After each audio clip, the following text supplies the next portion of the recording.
ओम नमो भगवते वासुदेवाय।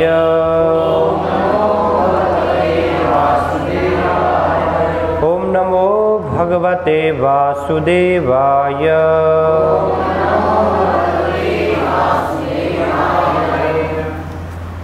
श्रीमद् भगवद गीता यथारूप अध्याय 8 भगवत प्राप्ति श्लोक संख्या 15। शब्दार्थ। माम उपेत्य पुनः जन्म दुख आलयम अशाश्वतम न आपनुवन्ति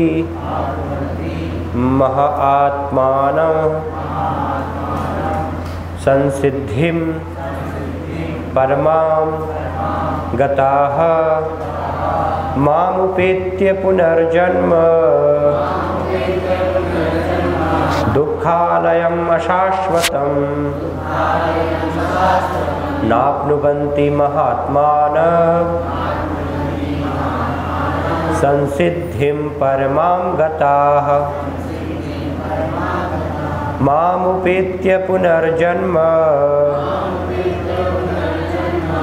दुःखालयमशाश्वतं नाप्नुवन्ति महात्मानः संसिद्धिं परमां गताः मामुपेत्य पुनर्जन्म दुःखालयमशाश्वतं नाप्नुवन्ति महात्मानः संसिद्धिं परमां गताः।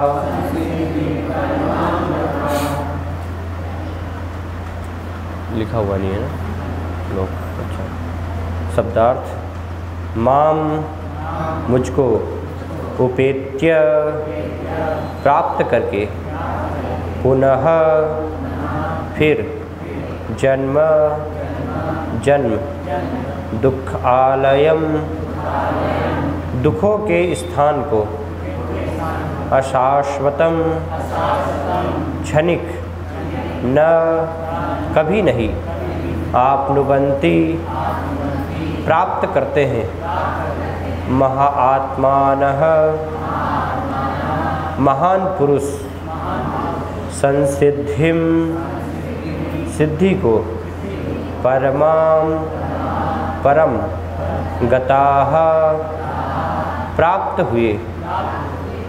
अनुवाद तथा तात्पर्य श्रीमद् अभय चरणारविंद भक्ति वेदांत स्वामी श्रील प्रभुपाद के द्वारा मुझे प्राप्त करके महापुरुष जो भक्ति योगी है कभी भी दुखों से पूर्ण इस अनित्य जगत में नहीं लौटते, क्योंकि उन्हें परम सिद्धि प्राप्त हो चुकी होती है। तात्पर्य।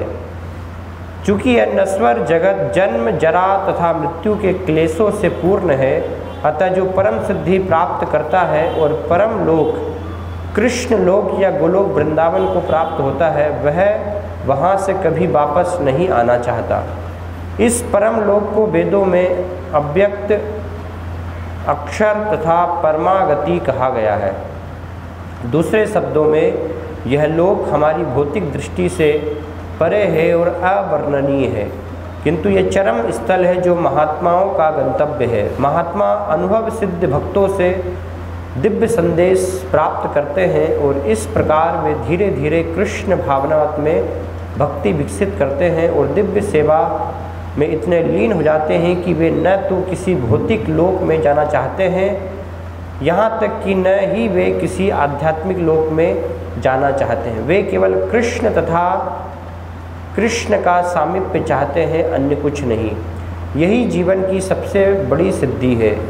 इस श्लोक में भगवान कृष्ण के सगुणवादी भक्तों का विशेष रूप से उल्लेख हुआ है। ये भक्त कृष्ण भावनाव्रत में जीवन की परम सिद्धि प्राप्त करते हैं। दूसरे शब्दों में वे सर्वोच्च आत्माएं हैं। ओम अज्ञानतिमिरान्धस्य ज्ञानञ्जनशलाकया चक्षुरुन्मीलितं येन तस्मै श्री गुरुवे नमः। श्री चैतन्य मनोभीष्टं स्थापितं येन भूतले स्वयं रूप कदा मह्यं ददाति स्वपदान्तिकं। वन्देऽहं श्रीगुरो श्रीयुतपदकमलं श्रीगुरुन् वैष्णवांश्च श्रीरूपं साग्रजातं सहगणरघुनाथान्वितं तं सजीवं साद्वैतं सावधूतं परिजनसहितं कृष्णचैतन्यदेवं श्रीराधा कृष्णपादान् सहगणललिता श्रीविशाखान्वितांश्च। जय श्री कृष्ण चैतन्य प्रभु नित्यानंद श्री अद्वैत गदाधर श्रीवासादि गौर भक्तवृंद। हरे कृष्ण कृष्ण कृष्ण हरे हरे, हरे राम राम राम हरे हरे। हरे कृष्णा।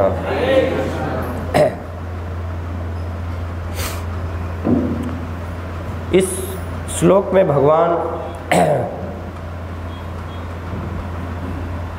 इस संसार के बारे में वर्णन कर रहे हैं। प्रकृति जिसको कि कहा गया है, ये संसार क्या है। तो इस संसार में हम देखते हैं कि बहुत ही एक प्रकार से सुनियोजित तरीके से ये संसार की व्यवस्था बनी हुई है ना। प्रकृति में सारी जो व्यवस्थाएं हैं तो एक निश्चित समय पर, और हम देखते हैं अलग अलग जो ऋतुएं हैं या सूर्य है ना, चंद्र हैं, तो अपने समय के अनुसार वो सब क्या है कार्य करते हैं। तो अपने प्रकृति के जो है नियम है, प्रकृति नियमों के अनुसार चल रही है और बहुत ही क्या है व्यवस्थित नियम है ना। जैसे सरकार के भी नियम होते हैं हम देखते हैं, लेकिन वो नियम तो क्या बनते हैं और टूटते रहते हैं। लेकिन प्रकृति के नियम ऐसे नहीं है ना। प्रकृति के नियम बहुत ही सटीक यहाँ पर नियम है कि अगर आप कुछ प्रकृति के विरुद्ध कार्य करते हैं तो तुरंत उसका क्या है आपको परिणाम भी मिलता है ना। जैसे सरकार के विरुद्ध अगर कोई जाता है, नियम तोड़ता है ना, तो उस व्यक्ति को सज़ा मिलती है। तो इसी प्रकार से फिर प्रकृति के विरुद्ध भी आप जाएंगे तो आपको तुरंत दंड भुगतना पड़ेगा, है ना। तुरंत उसकी सज़ा मिलेगी। कैसे सज़ा मिलेगी? बीमारी के रूप में, है ना। प्रकृति जो है अलग अलग रोग हमें होते हैं, है ना, और जन्म है, मृत्यु है, बुढ़ापा है, ये तो है ही वास्तव में। तो लेकिन भगवान यहाँ पर क्या कह रहे हैं कि जैसे सरकार चलती है तो सरकार का क्या होता है, एक प्रधानमंत्री होता है ना, उनके अनुसार नियम होते हैं। तो इसी प्रकार से प्रकृति जो है, प्रकृति के भी स्वामी हैं, है ना। कौन है वो स्वामी? वो भगवान श्री कृष्ण है। भगवान कह रहे हैं मैं इसका स्वामी हूँ। भगवान भगवद गीता में कहते हैं मया अध्यक्षेन प्रकृति सूयते सचराचर। ये प्रकृति मेरी अध्यक्षता में कार्य करती है ना, स्वतंत्र रूप से कार्य नहीं करती है। तो भगवान बता रहे हैं कि प्रकृति कैसे कार्य करती है, ये संसार जो है कैसे कार्य करता है ना।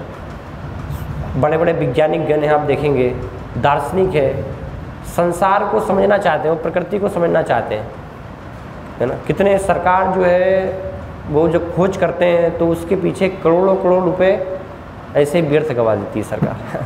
उनको देती है कि हाँ ठीक है, आप जो है प्रकृति को जानिए, प्रकृति में क्या क्या है खोज कीजिए, है ना। कितने पैसे खर्च कर देते हैं, सारा सब कुछ जो है मूर्खतापूर्ण है। भगवान यहाँ पर स्पष्ट रूप से प्रकृति के बारे में वर्णन कर रहे हैं कि प्रकृति क्या है। अगर कोई बुद्धिमान है तो भगवद गीता से ये संसार के बारे में जान सकता है। क्या बता रहे हैं भगवान? माम उपेत्य पुनर्जन्म दुखालयम अशाश्वतम। बहुत महत्वपूर्ण ये श्लोक है। प्रभुपाद बार बार इसको जो है उल्लेख करते थे, है ना, कि ये जगत क्या है, दुखालयम अशाश्वतम, है ना। इसके अलावा कुछ भी नहीं है। अगर इसको हमने समझ लिया, आत्मसात कर लिया, तो फिर क्या हो जाएगा? माम उपेत्य पुनर्जन्म, उसका फिर पुनर्जन्म नहीं होगा, है ना। और जो नहीं समझेगा इसको, ये सरल सी बात को नहीं समझेगा, तो क्या होगा? उसका बार बार जन्म होगा, है ना। उसको बार बार जन्म यहाँ पर लेना पड़ेगा, इस जगत में आना पड़ेगा। तो बहुत सरल चीज़ इस बृहद संसार के बारे में भगवान वर्णन कर रहे हैं, है ना, कि ये दुख का आलय, दुख का घर है।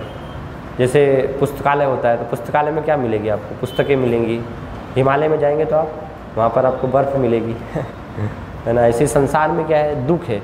शिल प्रपाद एक जगह वर्णन करते हैं अपनी एक पुस्तक में कि ये संसार की रचना भगवान ने ऐसे की है, प्रकृति के नियम जो हैं इस प्रकार से बनाए गए हैं, है ना, कि आपको न चाहते हुए भी कष्ट आएंगे, आपको जो है समस्याएं आएंगी। ये पूरा संसार क्या है? चिंताओं से भरा हुआ। आप शांति से रह नहीं सकते। यहाँ पर प्रपात वर्णन करते हैं ये संसार क्योंकि ऐसा बना हुआ है। हम सब चाहते हैं शांति से रहना, है ना। लोग शांति की खोज में रहते हैं, ढूंढते रहते हैं शांति कहाँ मिल जाए लेकिन संसार ऐसा बनाया हुआ है कि आपको शांति प्राप्त होगी नहीं इस संसार में, है ना। व्यक्ति जब बड़ा होता है, जवान होता है तो सोचता है कि चलो अब विवाह की उम्र हो गई है, विवाह कर लें, है ना, तो थोड़ा शांति प्राप्त होगी, तो विवाह हो जाता है। फिर उसके बाद चिंता लग जाती है कि अब घर होना चाहिए, है ना, अपना स्वयं का जो है मकान होना चाहिए। तो लोन लेकर के मकान बनाने की व्यवस्था में फिर लग जाते हैं इस प्रकार से, तो मकान बन जाता है। फिर उसके बाद दूसरी चिंता होने लगती है ना, कि बच्चे नहीं हो रहे हैं तो बच्चे भी होने चाहिए, है ना। तो वो फिर बच्चे जब हो जाते हैं तो फिर उनकी स्कूल की पढ़ाई है ना, उनको जो है आज कंपटीशन के युग में स्कूल में उनको प्रवेश दिलवाना है और पढ़ाई करवानी, तो उसमें बहुत खर्चा है ना, वो एक चिंता है। फिर बच्चों की पढ़ाई भी हो गई तो उसके बाद भी शांति नहीं है ना। फिर बच्चे जब बड़े हो जाते हैं तो उनकी जॉब की चिंता है कि कैसे अब जो है जॉब लगेगी, क्योंकि जॉब मिलना मुश्किल है ना। बहुत पढ़े लिखे भी आजकल नंबर 1 उनको भी जो है जॉब नहीं मिल रही है, मुश्किल है क्योंकि इतनी सारी बेरोजगारी है, हम देख रहे हैं, है ना, वर्तमान समय में। तो जॉब और जॉब के बाद फिर उनका विवाह, है ना, कि अब बच्चे का जो है विवाह होना चाहिए। वर्तमान में हम देख रहे हैं कि विवाह होना भी मुश्किल है ना। लोग 30-35 साल तक विवाह नहीं करते हैं और बाद में फिर बहुत सारे अभी ऐसे हैं कि 40-40 साल उम्र हो रही है, बढ़ रही है, लेकिन विवाह नहीं हो रहा है। तो वो एक उनको अलग फिर चिंता है, समस्या है ना। उससे डिप्रेशन में चले जाते हैं लोग, और ज़्यादा जो है चिंता हो जाती है उनको। तो विवाह हो जाता है ना, फिर आगे और वहाँ पर भी फिर शांति नहीं है, फिर और चिंता है ना, कि अब इनके नाती पोते नहीं हो रहे हैं है ना, तो वो समस्या है। तो इस प्रकार से पूरा संसार जो है ऐसा बना है कि वो हमेशा चिंता जो है आपकी बनी रहती, समस्या बनी रहती है ना। लोग सोचते हैं कि ये उपाय मैं कर लूँगा, है ना, ये इस साधन को मैं अपना लूँगा तो क्या हो जाएगा, मेरी सारी समस्याएं चली जाएंगी, है ना, सबका समाधान हो जाएगा। लेकिन वो संभव ही नहीं है। इस प्रकार से विचार करना वास्तव में क्या है, ये एक मूर्खतापूर्ण विचार है, क्योंकि पूरा जगत इस प्रकार से निर्मित किया गया है कि हाँ आप कितना भी प्रयास करें, है ना, शांति प्राप्त करने का वो संभव नहीं है, क्योंकि दुखालयम अशाश्वतम ये बनाया गया ना। और अगर कोई कर भी ले क्षणिक, है ना, क्योंकि आधुनिक समय में हम देख रहे हैं तो ये सब प्रयास क्या है, ये क्षणिक ही प्रयास है ना, शरीर को आरामदायक बनाने के लिए, है ना। वास्तव में शिल प्रपाद समझाते हैं कि ये किस प्रकार से शरीर को आरामदायक क्षणिक रूप से बनाना, जैसे एक पिंजरे को बाहर से जो है रोज़ उसकी सफाई करना, है ना, लेकिन अंदर जो पक्षी है, पक्षी को कुछ देना नहीं, उसको कुछ भी नहीं, जल, है ना, और भोजन वगैरह देने का प्रयास नहीं करना, तो उससे क्या होगा, उससे फिर शांति होगी क्या, है ना। बाहर से अच्छा चमका दिया, उसको साफ कर दिया रोज़। तो ये इसी प्रकार से जो समस्याओं के हम समाधान करने का प्रयास कर रहे हैं कि चलो गर्मी लग रही है ना, तो पंखा लिया है ना, पंखे से भी गर्मी नहीं हो रही तो एसी आ गया, है ना, तो चलो घर में एसी लगा लेते हैं, है ना। अब फिर कहीं जाना है तो कार हो गई उसके लिए, तो कार में भी गर्मी लग रही तो कार में भी एसी लगा लिया, है ना। अब ऑफिस में भी जाना पड़ा, वहाँ भी गर्मी है तो ऑफिस में भी एसी लगा लिया, सब जगह एसी हो गया, लेकिन समस्या भी है साथ में। उपाय है तो उसके साथ क्या है, एक समस्या को भी हम ले रहे हैं। और ये वैज्ञानिक गण ही बता रहे हैं, वैज्ञानिक गण बताते हैं वास्तव में कि अगर कोई ज़्यादा समय एसी में रहता है तो उनको जो है बीमारी होती है कैंसर की, है ना। 8 घंटे 10 घंटे ज़्यादा समय एसी में रहने से। मोबाइल है, लोग सोचते हैं कि देखिए कितने बढ़िया जो है टेक्नोलॉजी बनाई है, हम किसी से भी बात कर सकते हैं कहीं पर भी, है ना, वीडियो कॉलिंग कर सकते हैं, है ना, और व्हाट्सएप पे बात कर सकते हैं इस प्रकार से। लेकिन समस्या है, उसकी अपनी समस्या है ना। वैज्ञानिकों के द्वारा ये रिसर्च किया गया है कि अगर कोई ज़्यादा से ज़्यादा समय मोबाइल अपने जेब में रखता है तो उससे बहुत सारे रोग होते हैं, क्योंकि उससे क्या होती है, बहुत सारी किरणें निकलती हैं, है ना, मोबाइल के माध्यम से। तो वो सब, और कोई अगर हृदय के लिए उससे समस्या है ना, मोबाइल के द्वारा, फिर आपके जो है उससे ज़्यादा समय अगर आप उसको देखते रहेंगे तो उससे सिर दर्द होगा, है ना, मानसिक समस्या, शारीरिक समस्या, मानसिक समस्या। तो उपाय है, लेकिन साथ में क्या है, समस्या भी है। इसलिए शिल प्रपाद जो है ये सब आधुनिक संसाधन जो है, जो कि शरीर को आरामदेह बनाने के लिए है, जिससे कि हम सोचते हैं कि हमें शांति प्राप्त होगी इनका उपयोग करके, है ना, हमें राहत प्राप्त होगी। तो शिल प्रपाद समझाते हैं वो कैसे है कि जैसे आपके जो है एक कंधे पर भार रखा हुआ है ना, तो वो भार आपने उतार करके और दूसरे कंधे पर रख लिया, है ना। सामने से समस्या आ रही है तो आपने उसको हटा दिया, लेकिन भौतिक जगत दुखालय में समस्या तो वो आएगी, वो इधर से घूम के आ जाएगी पीछे से वो जाने वाली नहीं है। तो इधर से आपका जो है बाहर हल्का हुआ, लेकिन वो समस्या आपकी जो है इस तरफ आ गई है, क्योंकि पूरा जगत भगवान कह रहे हैं कि ये इस प्रकार से, जहाँ दुखालय है, जहाँ सुख है ही नहीं, है ना। तो गलत स्थान में अगर हम जो है खोजेंगे तो वो कैसे संभव है, संभव ही नहीं है।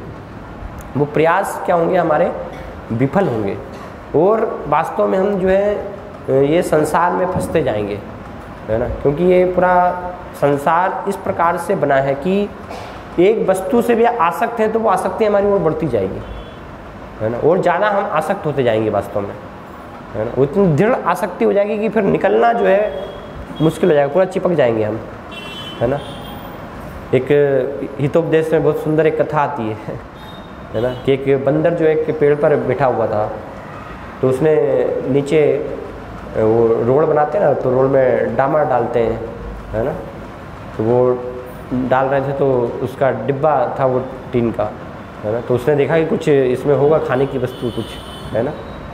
तो बंदर नीचे आया और उसको एक हाथ से पकड़ा, है ना, तो पूरा हाथ उसका चिपक गया उसमें तो बहुत उसको जो है उसने ऐसे हटाने का प्रयास किया, है ना, निकालने का प्रयास किया, लेकिन छूटा नहीं, क्योंकि डामर में चिपक गया तो वो तो छूट रहा क्या पूरा हाथ उसका जो है चिपक गया। तो उसने क्या किया, दूसरा हाथ उसमें रख के फिर कि अब इससे इसको निकालूंगा, तो वो दूसरा हाथ डाला तो वो भी चिपक गया दोनों हाथ चिपक गए।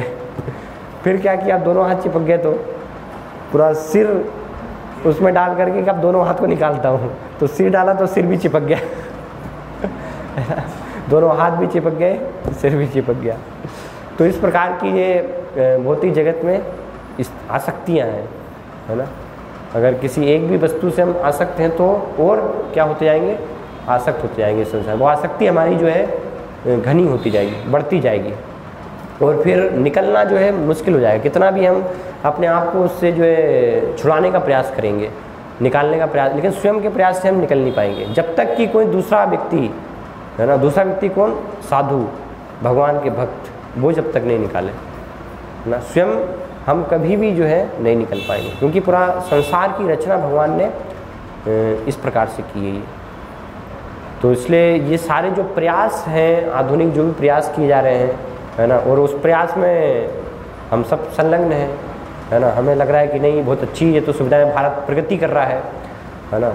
भारत जो है पहले पिछड़ा था, आज प्रगति हो रही है, देखिए कितनी सारी सब सुविधाएं हैं, है ना।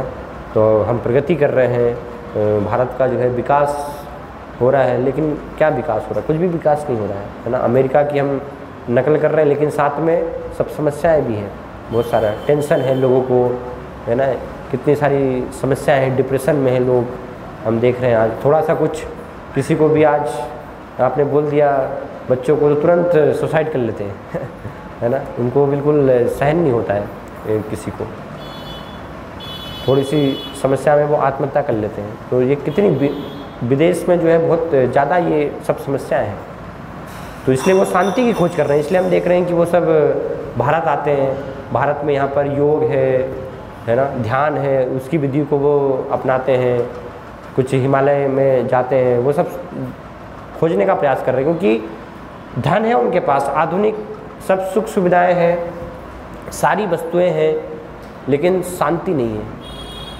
है ना, क्योंकि वो सब वस्तु में नहीं है ना शांति। लेकिन भारत के लोग जो है सोचे कि नहीं है, तो सब भागने का प्रयास कर रहे हैं है ना, उनके जैसे अमेरिका जाना चाहते हैं, सब सोचते हैं कि ये दुखालय को क्या वो सोचते हैं कि हम इस संसार को जो है वो बिल्कुल स्वर्ग जैसा बना देंगे, है ना। ये वास्तव में उपाय है, जैसे हिरण्यकशिपु है ना, इन सब का जो है उपाय था, रावण है, तो ये सब भौतिक भोग से जो आसक्त थे, तो ऐसे ही आधुनिक सबकी इच्छा है इस प्रकार से, है ना, लेकिन संभव नहीं है, वो किसी भी स्थिति में संभव नहीं। और कुछ क्षणिक अगर प्राप्त भी हो रहा है तो उसको वास्तविक हमें नहीं मान लेना चाहिए, है ना। जो वास्तविक जीवन का लक्ष्य है उसको हमें भूलने का प्रयास नहीं करना चाहिए। शुरुआत समझाते हैं कि ये क्या है, भौतिक जगत एक जेल के समान है, जेल की तरह है। तो जेल में अगर मान लीजिए किसी को कुछ सुविधा प्राप्त हो गई, जेल में उसके लिए एक पंखा लगा दिया, है ना, उसके लिए एक बेड लगा दिया व्यक्ति के लिए, और भी उसको जो भी आवश्यक सुविधा है वो सब सुविधा दे दी, तो लेकिन उसका अर्थ क्या है वो सब सुविधा का? व्यक्ति है आखिर जेल में ना, तो जब तक जेल में रहेगा उसको शांति कहाँ मिलने वाली है? संभव ही नहीं है उसके लिए किसी भी स्थिति में। बुद्धिमानी क्या है कि उससे जो है निकलें, हम जेल से निकल करके बाहर आए, है ना, तब संभावना है। तो पूरा आधुनिक समाज जो है इस दिशा में जा रहा है कि क्या कर रहे हैं, जेल में जो है हम सुविधाएं एकत्रित करने का प्रयास कर रहे हैं। शुरुआत बताते हैं 3 प्रकार के स्तर, है ना। कोई प्रथम क्लास की श्रेणी की जेल में है तो सोने की जंजीर से बंधा हुआ है ना, कोई चांदी की जंजीर से बंधा हुआ है, कोई बहुत लोहे की जंजीर से। तो इसी प्रकार से मानव समाज में भी अलग अलग स्तर हैं, है ना। कोई थोड़ा निम्न स्तर पर है, कोई मीडियम मध्यम श्रेणी के हैं, है ना। कॉलोनी भी बनती है तो आप देखते हो, है ना, वहाँ पर लिखा जाता है LIG, MIG, HIG, है ना, हाई क्लास, मीडियम क्लास, लो क्लास श्रेणी, इस प्रकार से। तो ये सब श्रेणी, तो लोग सोचते हैं नहीं बहुत हमारी तो अच्छी बहुत स्थिति है ना, कितनी सारी सब सुविधाएं हैं, सब बहुत अच्छी स्थिति। लेकिन थोड़ा सा भी अगर कोई बुद्धिमान व्यक्ति होगा तो वो विचार करेगा, सोचेगा कि वास्तव में मैं जेल में हूँ, है ना, यहाँ पर बंद हूँ जेल में, और जेल में मुझे सब सुविधाएं भी मिल रही, तो उसका क्या अर्थ है? उससे कुछ क्षणिक समय के लिए मुझे हो सकता है कि तुष्टि प्राप्त हो, आनंद प्राप्त हो, लेकिन शाश्वत रूप से मुझे उससे आनंद नहीं मिलेगा, है ना। बुद्धिमान अगर कोई व्यक्ति होगा तो वो विचार करेगा, जो बुद्धिमान नहीं वो सोचेगा हाँ कितना बढ़िया है, मुझे जेल से निकलने की अब क्या आवश्यकता है, यहीं तो सारी सुविधाएं मिल रही हैं जब यहीं पर मुझे सब कुछ मिल रहा है तो फिर क्यों मैं जेल से बाहर जाऊँ? तो वो वास्तव में क्या मूर्खतापूर्ण विचार है। लेकिन अधिकतर इस प्रकार की श्रेणी के लोग ही होते हैं, है ना। तो भौतिक जगत में हाँ सोचते हैं ठीक है, थोड़ा सा कुछ मिल गया हमें जीवन जीने के लिए, है ना, थोड़ी सी हमारी समस्या दूर हो गई तो हाँ ठीक है, कोई समस्या नहीं है ना, बढ़िया इस जगत में रहेंगे, अपना जीवन जिएंगे। लेकिन पता नहीं उन्हें मृत्यु है ना, इस जगत में जो है ये जन्म मृत्यु दुखालयम अशाश्वतम तो है ही, और साथ में सबसे बड़ा भय है जो सबको, वो है मृत्यु का, है ना। तो आधुनिक वैज्ञानिक गण वो भी प्रयास कर रहे हैं कि कैसे हम मृत्यु पर भी विजय प्राप्त कर लें, कि मरण नहीं हो किसी का, लेकिन वो संभव नहीं है ना। हिरण्यकशिपु ने भी प्रयास किया था, तपस्या की थी, अमर बनने का प्रयास किया उसने, ब्रह्मा जी से वरदान मांगा कि मुझे अमर बना दीजिए, लेकिन ब्रह्मा जी ने कहा मैं खुद अमर नहीं हूँ, है ना। कोई भी अमर नहीं है संसार में, एक चींटी से लेकर के ब्रह्मा जी के लोक तक भगवान बताते हैं आ ब्रह्म भुवनान लोकान पुनरावर्तिनो अर्जुन। निम्न लोक से लेकर के उच्च लोक तक, ब्रह्मा जी के लोक तक सबको जो है ये पुनरावर्तिनो अर्जुन, इस जन्म मृत्यु के चक्र में समय बीतने के बाद आना है। तो कोई भी इस जगत में शाश्वत स्थान नहीं है, और हम क्या है शाश्वत स्थान चाहते हैं, है ना, जिसका कि क्षय ना हो, एक वास्तविक ऐसा स्थान हम सब जो है प्राप्त करना चाहते हैं। तो कोई भी लेकिन अमर नहीं हो सकता, कितना भी चाहे प्रयास कर ले, मृत्यु तो आनी ही आनी है, कोई भी उससे बच नहीं सकता। लेकिन वैज्ञानिक उपाय कर रहे हैं कि किसी प्रकार से हम जो है मृत्यु को हरा देंगे, है ना, मृत्यु से हम बच जाएंगे, बुढ़ापे से हम बच जाएंगे, लेकिन नहीं, संभव ही नहीं। प्रकृति के नियम बिल्कुल इतने परफेक्ट बनाए हुए हैं, भगवान ने ऐसे बनाए हुए हैं कि कोई भी इससे बच नहीं सकता है। ये आपको प्राप्त होना ही होना है, आप नहीं भी चाहेंगे तो भी समय के साथ आपको जो है बुढ़ापा आएगा, मृत्यु आएगी, और दुख भी होंगे, है ना, प्राप्त होंगे। कई बार लोग बोलते हैं कि हमने तो किसी का कुछ बिगाड़ा नहीं था, है ना, हम तो देखिए कितने पुण्यशाली व्यक्ति हैं, अच्छा कर रहे हैं, फिर हमें क्यों कष्ट आ रहे हैं, हमें क्यों दुख आ रहे हैं, है ना। तो चाहे आप पुण्यशाली हो चाहे कुछ हो, है ना, ये संसार दुखमय है तो दुख आएंगे ही, है ना, चाहे भक्त क्यों ना हो, है ना, भक्तों को भी दुख आएंगे क्योंकि इस दुखमय संसार में है हम, है ना। लेकिन वो अलग बात है कि भक्तगण उन दुखों से क्या होते हैं, प्रभावित नहीं होते। वास्तव में दुखों को भगवान की कृपा मानना चाहिए, है ना। भागवतम में एक बहुत सुंदर श्लोक वर्णन किया गया है, तथ्य अनुकंपा सुस्मिक्ष मानम भुंजान एवात्म कृतम विपाकम हितबाग बपुर्भी विद्धन नमस्ते जीवेत यु मुक्ति पदे सताय भाग। भगवान कहते कि ऐसा व्यक्ति जो जिसको ये जीवन में कष्ट प्राप्त हो रहे हैं, दुख आ रहे हैं, और उन दुखों को वो सहन कर रहा है, सहन करते हुए क्या कर रहा है, इंद्रिय भोग नहीं कर रहा है ना, भगवान को जानने का प्रयास कर रहा है, समझने का प्रयास कर रहा है अपने जीवन के लक्ष्य को, तो ऐसा व्यक्ति क्या है, वो मुक्ति का अधिकारी है। मुक्ति पदे सदाय भाग, है ना, वो व्यक्ति वास्तव में मुक्ति का अधिकारी बन, जो किसी को दोषी नहीं ठहराता कि मेरे कष्टों के लिए ये व्यक्ति जिम्मेदार है, मेरे कष्टों के लिए ये जिम्मेदार है। सामान्यतः क्या होता है कि हम दूसरों को दोषी ठहराते हैं, है ना, कि इनकी वजह से मुझे जो है कष्ट आ रहे हैं, इन्होंने सारा जीवन मुझे कष्ट के अलावा कुछ भी नहीं दिया, है ना। अगर ये नहीं होते मेरे जीवन में तो मेरी स्थिति अलग होती, शायद मुझे आनंद प्राप्त होता लेकिन कोई भी व्यक्ति जो है हमारे कष्टों का जिम्मेदार नहीं, हम स्वयं हैं, है ना, क्योंकि भगवान को भूल करके इस दुखालय जगत में हम यहाँ पर आए हैं, है ना। तो कष्ट तो प्राप्त होंगे ही। कोई व्यक्ति अगर कीचड़ में गिर गया तो कोई बोले कि नहीं दूसरे के कारण जो है मेरे शरीर में कीचड़ लग गया, अरे कीचड़ में गिर गया हो तो कीचड़ तो लगेगा ही तुम्हें, है ना, उसमें क्या वो सोचने की बात है। तो इस प्रकार से ये दुख का संसार है ना, कष्ट का संसार, जन्म मृत्यु का संसार है, तो वो खुद हम हमारी इच्छा से आए हैं, तो उसके लिए किसी को भी हम दोषी नहीं दे सकते। वो माध्यम है, सब कुछ जो भी है वो दूसरे क्या है, वो माध्यम है। कोई एक व्यक्ति नहीं बनेगा तो वो दूसरे व्यक्ति बनेंगे, है ना, किसी न किसी माध्यम से वो आपको प्राप्त होना ही है। यहाँ पे कोई बच नहीं सकता, क्योंकि पूरे नियम भगवान ने प्रकृति के इस प्रकार से ही यहाँ पर बनाए हैं कि, और किस लिए बनाए हैं, क्योंकि आपको ये समझ में आए, एक बुद्धिमान व्यक्ति समझे कि वास्तव में ये सुख का स्थान नहीं है ना, तो उसको समझना चाहिए कि वास्तव में ये कष्ट मुझे आ क्यों रहे हैं।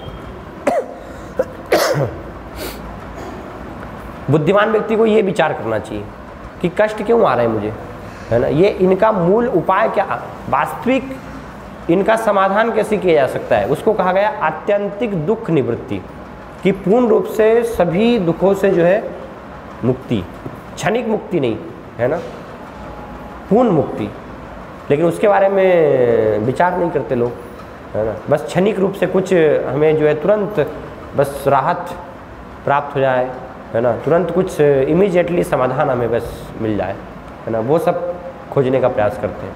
लेकिन उसके साथ क्या होता है, समस्या भी आती है ना। एक कुछ समस्या हमें दिखती है तो उसका हम उपाय खोजते हैं तुरंत, लेकिन आगे देखने का प्रयास नहीं करते, तो फिर उससे समस्या आती है, फिर उसका उपाय खोजते हैं, फिर उसमें एक समस्या आती है। ऐसे बस समाधान समस्या समाधान समस्या ये चलता रहता है। लेकिन वास्तविक पूर्ण समाधान जो है उसके बारे में विचार करने का कोई प्रयास नहीं कर सकते। कैसे ही वास्तव में क्यों रहे, यहाँ पर ये संसार ऐसा है क्यों दुखालय है, ये सुख का स्थान क्यों नहीं है, तो सुख होना चाहिए कहाँ है ना, वो जानने का कोई भी व्यक्ति प्रयास नहीं करता। तो बुद्धिमान व्यक्ति को वास्तव में वो जानने का प्रयास करना चाहिए कि कैसे मैं इन सभी कष्टों से पूर्ण रूप से मुक्त हो सकता हूँ, है ना, शाश्वत स्थिति को प्राप्त कर सकता हूँ जहाँ पर कि आनंद है। क्योंकि जगत में जो है सुख की खोज करना वो बुद्धिमानी नहीं है वास्तव में, क्योंकि ये जगत क्या है, पूरा आध्यात्मिक जगत का उल्टा प्रतिबिंब बताया गया है। भगवान भगवद गीता के 16वें अध्याय में वर्णन करते हैं, ऊर्ध्व मूलम अधम शाखम, है ना, अश्वत्थम प्राहुरभ्यम। 15वें अध्याय में भगवान बताते हैं, ऊर्ध्व मूलम अधम शाखम अश्वत्थम प्राहुरभ्यम, कि जगत जो है क्या है, आध्यात्मिक जगत का प्रतिबिंब है ना, उल्टा प्रतिबिंब। तो आध्यात्मिक जगत यहाँ पर कि भगवान कह रहे हैं पुनर्जन्म न विद्यते, वहाँ पर कोई जन्म नहीं है, मृत्यु नहीं है, बुढ़ापा नहीं है, दुखालयम अशाश्वतम, ये स्थिति वहाँ पर नहीं है ना। वहाँ पर सुखमय स्थिति है, आनंदमय स्थिति है और शाश्वत स्थिति है भगवान के धाम में, ये वास्तव में स्थिति है। तो उसका उल्टा जो है, चूँकि ये जगत प्रतिबिंब है, तो यहाँ पर क्या है, सब जो है उल्टी चीज़ें हैं। तो इस उल्टे जगत में कोई अगर आनंद शांति खोज रहा है तो वो उसके लिए संभव नहीं होगा किसी भी स्थिति में। एक कथा आती कि एक रानी के पास बहुत महंगा जो है हार था, है ना। तो एक बार वो स्नान जब करने गई तो उन्होंने बाहर निकाल के रखा उस हार को, लेकिन जब स्नान करके रानी बाहर आई तो देखा कि हार नहीं है, गायब हो गया हार, है ना। तो राजा को बोला कि नहीं मुझे हार चाहिए वो। तो राजा ने, और महंगा हार था 1 करोड़ रुपए का, है ना। तो राजा ने कहा कि दूसरा मैं ला दूंगा, है ना, तो उसके पीछे क्यों पड़ना हुआ। नहीं, तो रानी बोली नहीं वही हार चाहिए, कुछ भी हो जाए। तो राजा ने जो है फिर सबको ऐसे बुला करके और आदेश दिया कि जो भी ये हार की खोज करेगा उसको 10 करोड़ रुपए का इनाम दिया जाएगा, है ना। तो सब लोग ढूंढने में लग गए कि इतना कीमती हार है ना, तो मिलना चाहिए, खोज करना चाहिए। तो सब लोग खोज रहे थे, तो एक व्यक्ति जो है उसने खोज लिया। उसने देखा कि नदी एक थी, तो नदी में देखा कि वो हार पड़ा हुआ है वहाँ पर, है ना, उसको वो दिख गया। तो उसने नदी में कूद गया व्यक्ति, है ना, छलांग लगाई, लेकिन हाथ में कुछ नहीं आया, मिट्टी हाथ में आई बस, है ना। और बाहर आया, फिर बाहर आया देखा तो हाथ नहीं पड़ा, ऊपर से दिखाई दे रहा है पूरा हाथ नदी में ही तो है। उसने लगाई डुबकी, हाथ में कीचड़ आया, नहीं आया। तो है वो क्या समस्या क्या है ना, कुछ भी मेरे हाथ में कुछ आ ही नहीं रहा है वास्तव में, है ना। थोड़ा सा विचित्र हो कि दिखाई दे रहा है हाथ नदी में पड़ा हुआ, प्राप्त करने का प्रयास कर रहा हूँ तो हाथ में बिल्कुल नहीं आता। उसी तरह साधु वहाँ से जा रहे थे, तो साधु ने ये को थोड़ा देखा, क्या नहीं कोई चिंता नहीं, कोई समस्या नहीं, क्योंकि उसने सोचा कि शायद उसको बता दूंगा तो चाहती है साधु बात है ये खुद ले ले, है ना। तो धोती जगत में भी हम देखते हैं ना, लोगों से जब पूछते हैं समस्याएं, है ना, किसी से पूछते हैं कि आप कैसे हैं, है ना, तो लोग पूछते नहीं कोई समस्या नहीं है मुझे, है ना, मैं बढ़िया, आई एम फाइन, बहुत अच्छा जीवन है, कोई समस्या नहीं। वास्तव में समस्या होती है ना, लेकिन बताते क्या है कि कोई भी समस्या नहीं है। कोई बीमार पड़ा हुआ है ना, बिस्तर पे लेटा हुआ है, तो संबंधी आते हैं पूछते हैं कि कैसे हैं, हाँ ठीक है, बहुत अच्छी स्थिति है ना। तो इस प्रकार से सब वर्णन करते हैं। लेकिन जो साधु थे तो वो समझ गए कि कुछ ना कुछ उनके समस्या को देख करके विचलित स्थिति को देखा उन्होंने, तो वो उनको पता चल गया कि कुछ समस्या है। तो उन्होंने कहा कि आप बताइए, समाधान मैं आपको जो है दूंगा। तो फिर बताया कि देखिए ये हार यहाँ पर नदी में है ना, दिखाई दे रहा है, लेकिन मैं प्राप्त करने का प्रयास कर रहा हूँ, लेकिन मुझे ये प्राप्त नहीं हो रहा है। तो साधु महात्मा ने क्या है, ऊपर देखा है ना, तो ऊपर देखा तो एक वृक्ष था, उस वृक्ष की डाल में जो है वो हार टंगा हुआ था।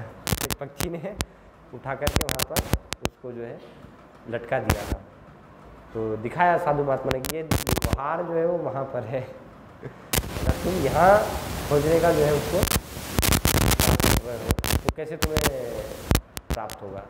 तो कहने का मतलब क्या है कि जो सुख है ना, आनंद है, शांति, वो क्या है, वो भगवान के धाम में है, यहाँ पर नहीं है। हम कहाँ हैं, यहाँ उसको खोज रहे हैं। इस भौतिक जगत में जो कि दुखालय में है, अशाश्वत में, तो क्या हाथ लगेगा हमें। जैसे उस व्यक्ति को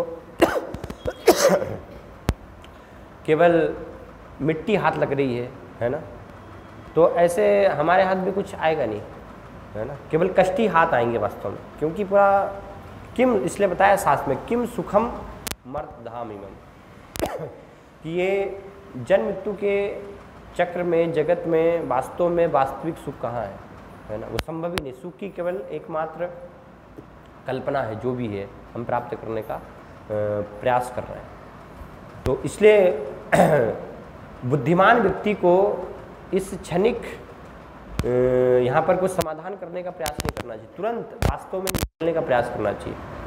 इसलिए श्रील प्रभुपाद के गुरु महाराज भक्ति सिद्धांत महाराज वो वर्णन करते थे कि ये जगत जो जेंटलमैन है, बुद्धिमान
यहाँ नहीं वहाँ है। साधु जब हमें बताएंगे, जब गुरु की हम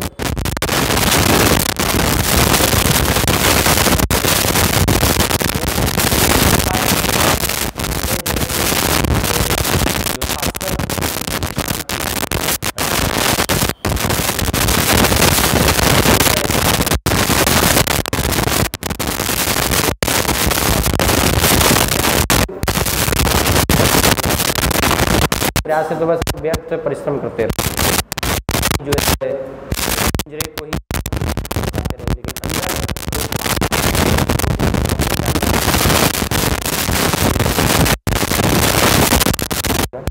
सब लोग बाहरी स्थिति में ही लगे हुए हैं, कैसे बाहरी जो है एकमात्र बढ़ जाए, लेकिन वस्तु है नहीं समझा तो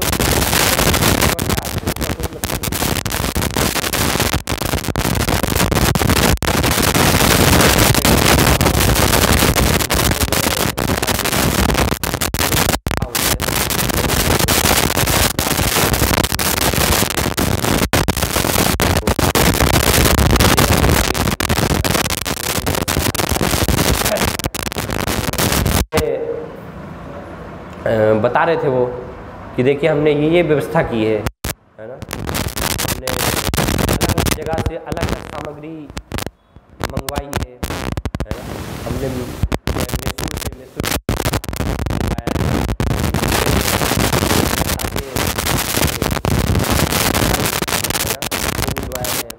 तो ऐसे अलग अलग जगह से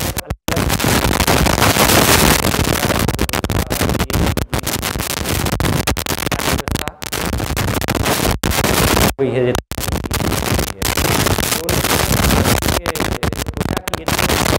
ठीक है आप पर है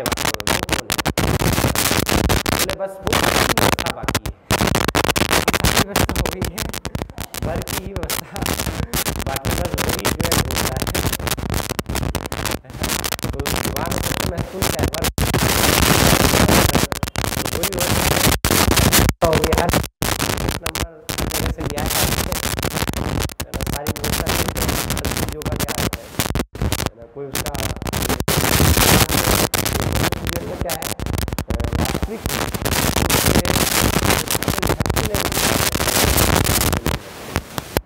भगवान को भूल करके बस हम जो है सारी बाहरी व्यवस्था करते हैं, ये व्यवस्था कर ली, ये व्यवस्था कर ली, लेकिन राधा कृष्ण भगवान है ना, उनके जानने का प्रयास नहीं कर रहा है, क्या है वो सब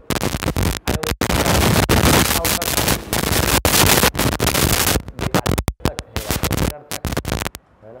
तो बुद्धिमान व्यक्ति को क्या करना चाहिए, वास्तविक जो है जानने होगा उनकी कृपा से साधु जो हमें बताएंगे। इसलिए शिलपाद समझा रहे इस श्लोक में यहाँ पर जो महात्मा गण होते हैं, नाप्नुवन्ति महात्मान सिद्धिं परमां गताम्, है ना, वो संसिद्धि को प्राप्त करते हैं, है ना, परम गति को वो प्राप्त करते हैं, तो उनको वास्तव में महात्मा कहा गया है। तो ऐसे महात्मा की हमें शरण लेने का प्रयास करना चाहिए, उनकी शरण लेकर के क्या करना चाहिए। फिर तात्पर्य में समझा रहे हैं कि हमें उनके द्वारा जो बताई गई विधि है ना, भक्ति की विधि विशेष रूप से तो उसको हमें पालन करना चाहिए धीरे धीरे। भक्ति की विधि को पालन करेंगे धीरे धीरे धीरे धीरे तो क्या होगा, हम जो है ये सब संसार की आसक्तियों से, है ना, इस दुखमय संसार के कष्टों से हम मुक्त होंगे, क्योंकि भगवान के भक्तों के संग से क्या होता जाएगा, धीरे धीरे पूरी हमारी चेतना जो है वो आध्यात्मिक बनती जाएगी, है ना। जब चेतना आध्यात्मिक बनती जाएगी तो फिर ये संसार के कष्ट जो है वो हमें अनुभव नहीं होंगे। जैसे अग्नि होती है ना, तो अग्नि में अगर आप एक लोहा काफ़ी लंबे समय तक रखें तो वो लोहा भी क्या हो जाता है, ज़्यादा समय उसमें रहने से वो भी अग्नि बन जाता है फिर, है ना। तो इस प्रकार से ऐसे भगवान के भक्त हैं जो कि निरंतर भगवान की सेवा में लगे हुए हैं, उनका संग करने से, उनके संग में रहने से हम जो कि अभी क्या है उनके जैसे नहीं है ना, वो स्थिति वो चेतना नहीं है, लेकिन वो संग में निरंतर रहेंगे तो वो स्थिति हमारी भी क्या हो जाएगी, हमें भी प्राप्त हो जाएगी स्थिति, है ना। तो इसलिए बताया यहाँ पर उपाय कि धीरे धीरे ऐसे व्यक्ति को ये साधु संग में भक्ति को गंभीरता से करने का प्रयास करना चाहिए, है ना। गंभीरता से जब वो भक्ति करेगा तो धीरे धीरे पूरी चेतना जो है उसकी ये इस जगत से निकलेगी, है ना। अभी हमारी पूरी चेतना क्या बनी हुई है, ये जगतमय बनी हुई है ना। हमारा दर्शन पूरा भौतिक दर्शन है, ये जगत को हम भौतिक इंद्रिय भोग की दृष्टि के अनुसार देखने का प्रयास करते हैं, लेकिन वास्तव में बताया गया है गोलोक दर्शन होना चाहिए, है ना। शास्त्रों में इसलिए दो प्रकार के दर्शन बताए, जगत दर्शन और गोलोक दर्शन। गोलोक दर्शन अर्थात भगवान जिस प्रकार से देखते हैं वो देखने का प्रयास करना चाहिए, तो वो वास्तव में क्या है, सही दृष्टि है ना। भगवान कैसे देखते हैं जगत को, कैसे देखते हैं भगवान, अभी बताए ना, मैंने समझाया, बताइए। इसी श्लोक में वर्णन है भगवान कैसे देख रहे हैं जगत को, है दुखालयम अशाश्वतम्, ये गोलोक दर्शन है। भगवान जो है तो इस प्रकार से देख रहे हैं कि यहाँ पर जो है सुख नहीं है, क्योंकि ये जन्म मृत्यु का जगत है, कष्ट है यहाँ पर। तो भगवान के भक्तों के संग में जब हम भक्ति में लगेंगे तो ये हमारा दर्शन जो है बन जाएगा, हमारी चेतना भी फिर क्या हो जाएगी, इस प्रकार से हो जाएगी, है ना। ये जगत क्या है, पूरा खालय में है, तो फिर हम जो है किसी भी वस्तु से यहाँ पर आसक्त, इंद्रिय भोग की हम इच्छा नहीं करेंगे, हम आसक्त नहीं होंगे। इसलिए यहाँ पर बताया जा रहा है कि ऐसे जो महात्मा गण जो होते हैं तो इस भौतिक जगत में कोई भी वस्तु की वो चाह नहीं करते, क्योंकि वो जानते हैं कि हर वस्तु में कहीं ना कहीं जो है वो दुख छिपा हुआ है ना। हो सकता है क्षणिक उससे जो है आनंद प्राप्त हो, लेकिन क्योंकि इस संसार में है, जब तक इस जगत में है, तो उससे हमें कष्ट दुख प्राप्त होगा ही, है ना। इसलिए जितना बस जीवन की आवश्यकता है कि जीवन मूलभूत जो है उतना वो चलाने का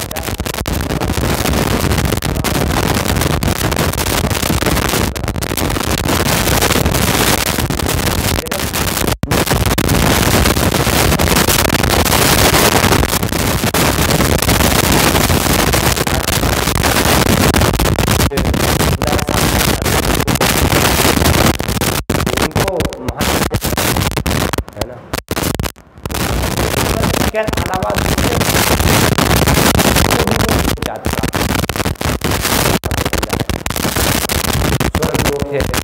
दूसरे लोग ये सुख मिल जाए नहीं, क्योंकि वो सब भी वास्तविक नहीं है ना।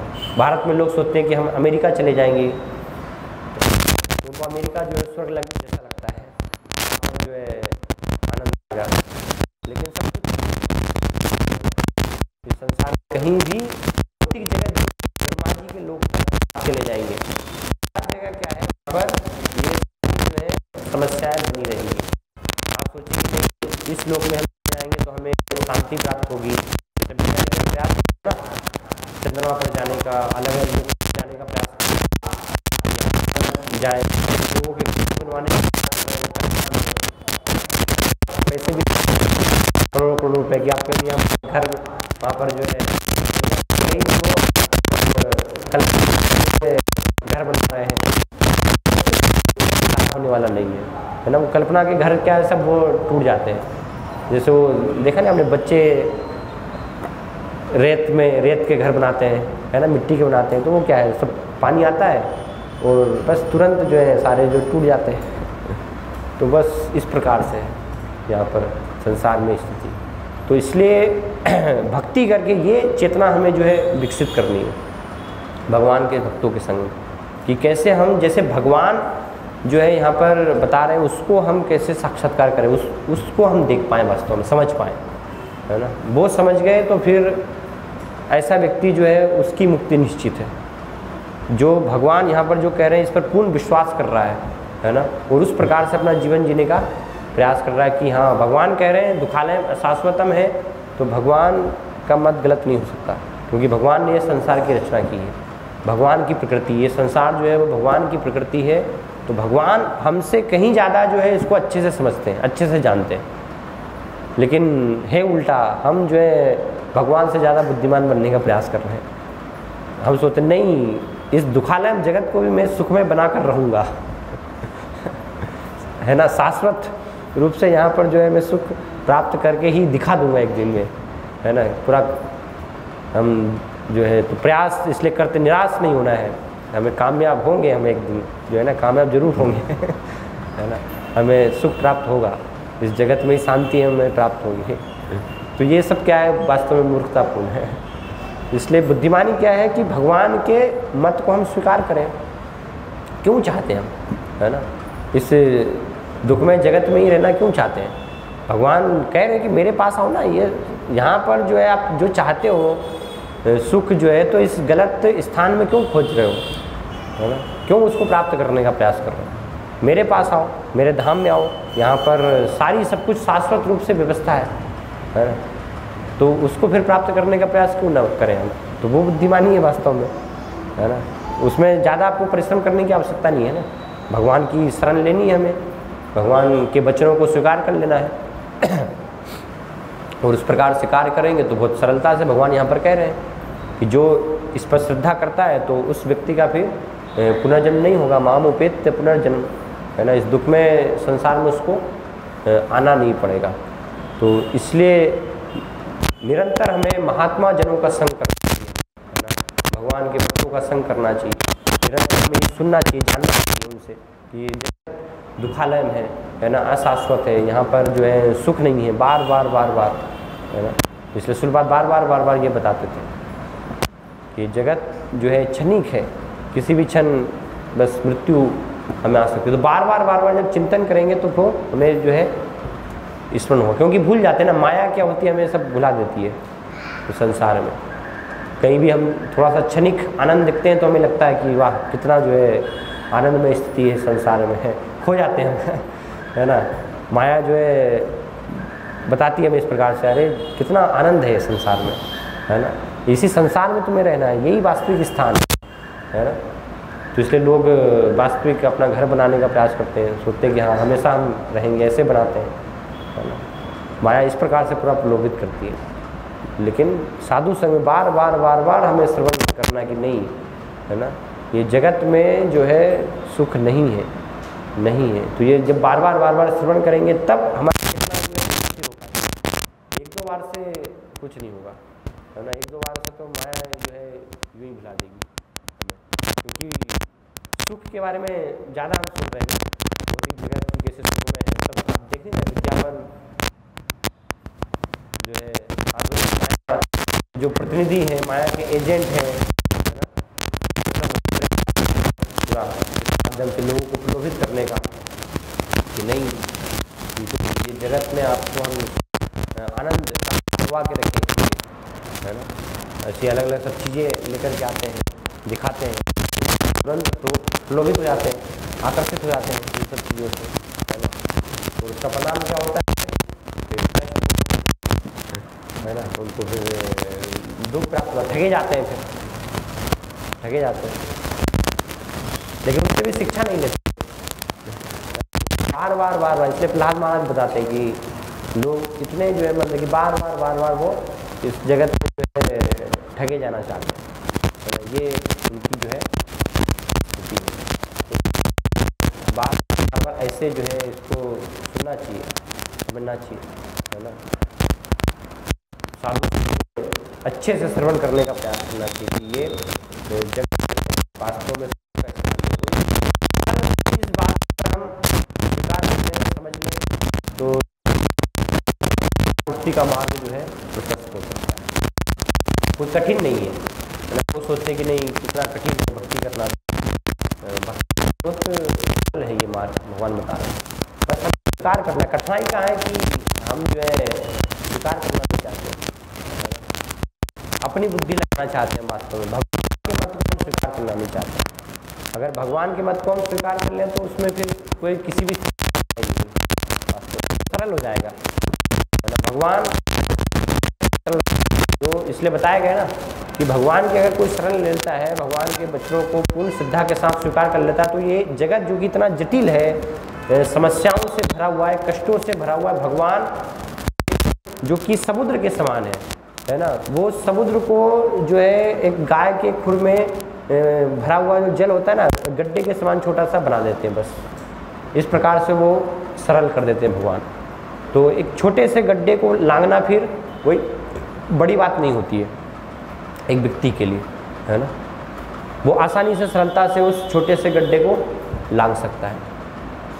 तो ये स्थिति होती। तो भगवान अपनी कृपा से, है ना, जब उनके इस वचनों में भगवान जो भगवद गीता में बता रहे हैं, अगर हम पूर्ण श्रद्धा के साथ उसको स्वीकार करें तो ये पूरा जो विशाल इतना जटिल संसार है, समस्याओं से भरा हुआ है, उसको भगवान जो है वो सरल अपने भक्त के लिए बना देंगे, है ना।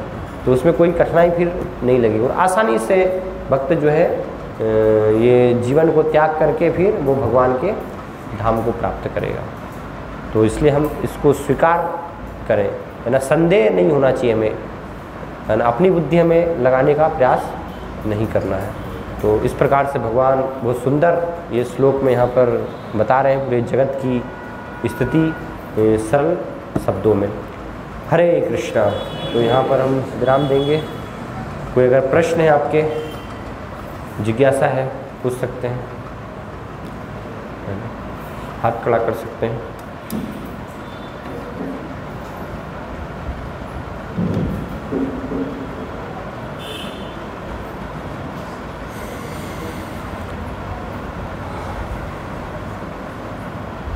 ठीक है।